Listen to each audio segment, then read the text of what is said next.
He all dear student again most welcome all of you in Med Mind Ved Academy channel. So all student today हम लोग यहाँ पे बात करेंगे physics chemistry and biology syllabus for UP polytechnic group E1 entrance exam and other exams के लिए।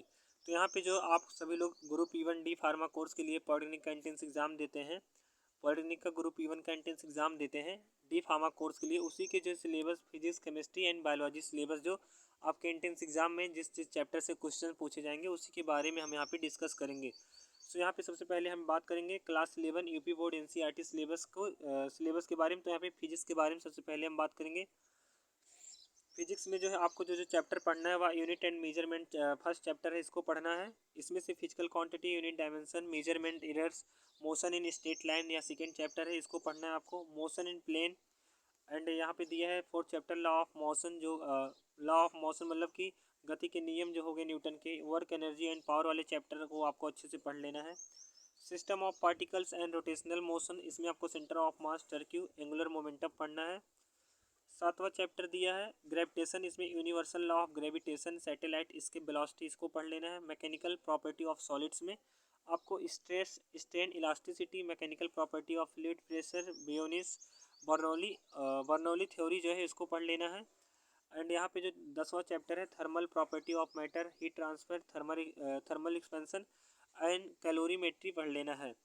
अगला यहाँ पे पढ़ना है आपको थर्मोडायनेमिक्स, जिसमें first law, second law and heat engines के बारे में पढ़ना है। काइनेटिक थ्योरी ऑफ गैसेस, गैसों के जो अणुगति सिद्धांत है उसको पढ़ लेना है। ऑसिलेशन वाला चैप्टर पढ़ लेना है। देन यहाँ पे अब हम बात करेंगे class 12 UP board physics syllabus के बारे में। तो यहाँ पे जो है आपको क्लास 12 में विद्युत और चुंबकत्व, आवेश तथा स्थिर वैद्युतिक, electric charge and fields, electrostatic potential and capacitance and यहाँ पे जो current, electricity, moving charge and magnetism and matter, electromagnetic wave, optic and atom, electromagnetic induction, alternating current, electromagnetic waves, ray optics and optical instruments, wave optics, modern physics है, आधुनिक भौतिकी and dual nature of matter and radiation, atom, nuclei, इसको जो है आपको यहाँ पे। और last chapter semiconductor, electronics, material device and simple circuits, इसको जो है आपको अच्छे से पढ़ लेना है और इन्हीं सब में से आपके एंट्रेंस एग्जाम में जो है क्वेश्चन पूछे जाएंगे। देन आ जाता है क्लास 11 का केमिस्ट्री, तो उसमें some basic concept of chemistry, इसको आपको अच्छे से पढ़ना है। मोल कॉन्सेप्ट पढ़ लेना है। स्ट्रक्चर ऑफ एटम, ये भी इंपॉर्टेंट कोई चैप्टर है। क्लासिफिकेशन ऑफ एलिमेंट, इसको भी अच्छे से आपको पढ़ना है। Chemical bonding and molecular structure, इसमें भी आपको पढ़ लेना है अच्छे से। Then state of matter, gases and liquid, thermodynamics chapter हो गया। एंड आपका इक्विलिब्रियम वाला चैप्टर हो गया। क्या इक्विलिब्रियम, रेडॉक्स रिएक्शन, तो रेडॉक्स रिएक्शन वाला कोई इंपॉर्टेंट चैप्टर नहीं, बट इक्विलिब्रियम वाला इंपॉर्टेंट चैप्टर है।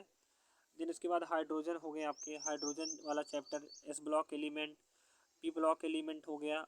ऑर्गेनिक केमिस्ट्री, जिसमें कार्बनिक रसायन आप पढ़ेंगे। हाइड्रोकार्बन के बारे में आपको अच्छे से पढ़ लेना है। एल्केन, एल्कीन, एल्काइन और एरोमेटिक हाइड्रोकार्बन क्या है। इन्वायरमेंटल केमिस्ट्री, पर्यावरणीय रसायन के बारे में पढ़ना है आपको क्लास 12। और जो इसमें पॉल्यूशन ग्रीन केमिस्ट्री के बारे में पढ़ना है। देन क्लास 12 का केमिस्ट्री आ जाता है सॉलिड स्टेट, इसको पढ़ना है। सॉल्यूशन वाले चैप्टर को अच्छे से पढ़ लेना है। सॉल्यूशन वाले चैप्टर से एक दो क्वेश्चन आपका पूछा जाता है। देन आता है यहाँ पे इलेक्ट्रोकेमिस्ट्री, इसको भी पढ़ लेना है। इसमें नेनर्स समीकरण हो गए, इन सबको पढ़ना। आर्हीनियस समीकरण है, इसको पढ़ लेना है। केमिकल काइनेटिक्स वाले चैप्टर को पढ़ना है आपको अच्छे से। सरफेस केमिस्ट्री हो गया। General principle and process of isolation of element, P block element हो गए, D and F block element, तो P and D block element most important है। कोऑर्डिनेशन कंपाउंड आपको पढ़ लेना है। हेलोएल्केन एंड हेलोइरिन्स को आपको पढ़ना है। Then alcohol, phenol and ether में जो रिएक्शंस होंगे, वैज्ञानिक रिएक्शन, जो साइंटिफिक रिएक्शन है उसको पढ़ लेना है। Aldehyde, ketone and carboxylic acid को पढ़ना है। ऑर्गेनिक कंपाउंड कंटेनिंग नाइट्रोजन, इसको पढ़ लेना है। बायोमोलिक्यूल में आपको कार्बोहाइड्रेट, प्रोटीन, विटामिन और न्यूक्लिक एसिड को पढ़ लेना अच्छे से। पॉलीमर में आपका आ जाएगा टाइप ऑफ पॉलीमर, जैसे टेफ्लॉन हो गया, बैकेलाइट हो गया, और जो इसमें आ गए और अनदर पॉलीमर आ गए, जैसे आइसोप्रीन हो गया, नियोप्रीन, इसको अच्छे से पढ़ लेना है। कौन प्राकृतिक पॉलीमर है और कौन सिंथेटिक पॉलीमर है, इसको पढ़ लेना है। देन आ जाता है केमिस्ट्री इन एवरीडे लाइफ, जो कि लास्ट चैप्टर है। ड्रग, फूड एडिटिव्स, क्लीनाइजिंग एजेंट, इसमें आपको साबुनीकरण पढ़ लेना है। साबुन कैसे बनता है, मिसल क्या होता है, इसके बारे में आपको पढ़ लेना है। देन आप बायोलॉजी की बात करें क्लास 11 में, तो बायोलॉजी आपको ऑल चैप्टर्स आपको रीड आउट होना चाहिए, मतलब कि सभी चैप्टर्स आपके रटे होने चाहिए बायोलॉजी में।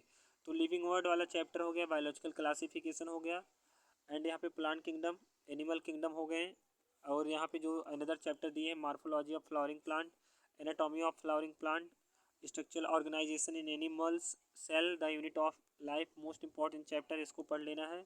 Cell theory Schleiden and Schwann वाला पढ़ लेना है। प्रोकैरियोटिक सेल यूकैरियोटिक सेल में डिफरेंस, बायोमोलिक्यूल पढ़ लीजिएगा। Cell cycle most important chapter, cell cycle and cell division पढ़िएगा।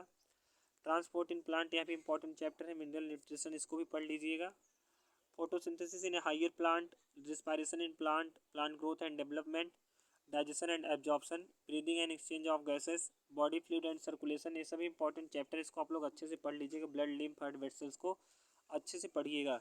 स्क्लेटरी प्रोडक्ट वाले चैप्टर से कम 2 से 3 क्वेश्चन पूछे जाते हैं, इसको भी आप लोग पढ़ लीजिएगा। लोकोमेशन वाले चैप्टर से भी पूछा जाता है, इसको भी आप लोग पढ़ लीजिएगा। देन यहाँ पे दिया गया है, देन यहाँ पे आ गया न्यूरल कंट्रोल एंड कोऑर्डिनेशन, इसको आपको पढ़ लेना है। केमिकल कोऑर्डिनेशन, जो हार्मोन वाले चैप्टर है, इसको भी आपको अच्छे से पढ़ लेना है। एंडोक्राइन ग्लैंड वगैरह के बारे में, और कौन कौन से हार्मोन क्या क्या कार्य करते हैं, क्या क्या फंक्शन होता है, इसको पढ़ लेना है। बाकी हम आपको सारे बायोलॉजी चैप्टर हो गए बायोलॉजी का, हम बोले थे आपको यहाँ पे फिजिक्स का, केमिस्ट्री का एंड जो है बायोलॉजी के सभी चैप्टर्स का हम आपको क्या करेंगे, एक एक वीडियो, डेली एक एक चैप्टर का वीडियो हम आपको प्रोवाइड करा देंगे और आपका प्रिपरेशन करा देंगे, आपका प्रैक्टिस करवा देंगे।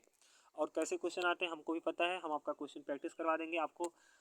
कम से कम 24 प्रीवियस ईयर क्वेश्चन पेपर आपको प्रोवाइड करा देंगे। 24 सेट जो है प्रीवियस ईयर क्वेश्चन पेपर का, 15 से 24 सेट आपको हम प्रोवाइड करा देंगे। अगर आप उसको सॉल्व कर लेते हैं तो आपका गवर्नमेंट डी फार्मा कॉलेज में 89% चांस है कि आपका सिलेक्शन हो जाएगा, अगर आप अच्छे से पढ़ें और आप लोग प्रीवियस ईयर पेपर सॉल्व कर लेते हैं तब। देन क्लास 12 के बायोलॉजी चैप्टर आ जाता है रिप्रोडक्शन इन ऑर्गेनिज्म, इसको पढ़ लेना है। सेक्सुअल रिप्रोडक्शन क्या है, sexual reproduction in flowering plant, pollination क्या होता है, fertilisation, seed and fruit formation, human reproduction पढ़ लेना है। रिप्रोडक्टिव हेल्थ के बारे में पढ़ लेना है आपको, प्रॉपर्टी वगैरह क्या है। प्रिंसिपल ऑफ इनहेरिटेंस, इसको पढ़ना है। मॉलिकुलर बेसिस ऑफ इनहेरिटेंस, इसको पढ़ लेना है। डीएनए स्ट्रक्चर वगैरह पढ़ना है। इवोल्यूशन क्या है, ह्यूमन हेल्थ एंड डिसीज से आपका तो कम से कम 5 क्वेश्चन पूछा ही जाएगा, 4 से 5 क्वेश्चन। देन यहाँ पे strategy of enhancement in food production, इसको पढ़ लेना है। Microbe in human welfare, biotechnology principle and process, इस चैप्टर को आपको पढ़ना है। Biotechnology and its application, organism and population, and यहाँ पे इकोसिस्टम हो गया, energy flow, ecological pyramid and biodiversity and conservation, environmental issues, and यहाँ पे पॉल्यूशन, जो आपका टॉपिक है पॉल्यूशन, ग्लोबल वार्मिंग को आपको अच्छे से पढ़ना है, और ओजोन डिप्लीशन को भी पढ़ लेना है। तो आपको ये सभी चैप्टर पढ़ लेना है। Thanks for watching my video all dear student. For more videos and latest video subscribe my channel Med Mind Ved Academy. मिलते हैं नेक्स्ट वीडियो में ऑल ऑफ डियर स्टूडेंट। और आप लोग वीडियो में कमेंट करके बताइएगा कि आप लोग जितना हमने चैप्टर बताया उन सभी चैप्टर के क्वेश्चंस प्रैक्टिस चाहते हैं कि नहीं चाहते हैं, ताकि हम एक एक चैप्टर का वीडियो आपको बना के प्रोवाइड करें, ताकि आप लोग देखें और आपका प्रैक्टिस हो जाए। तो आप लोग कमेंट कीजिएगा वीडियो आज को कैसा लगा, और आप जो है कंटिन्यू वीडियो हमसे चाहते हैं कि नहीं चाहते हैं, आप लोग वीडियो में कमेंट कीजिएगा। मिलते हैं नेक्स्ट वीडियो में। All of you dear students, thanks for watching this video. If you like this video, then don't forget to subscribe my channel Made Mind Ved Academy.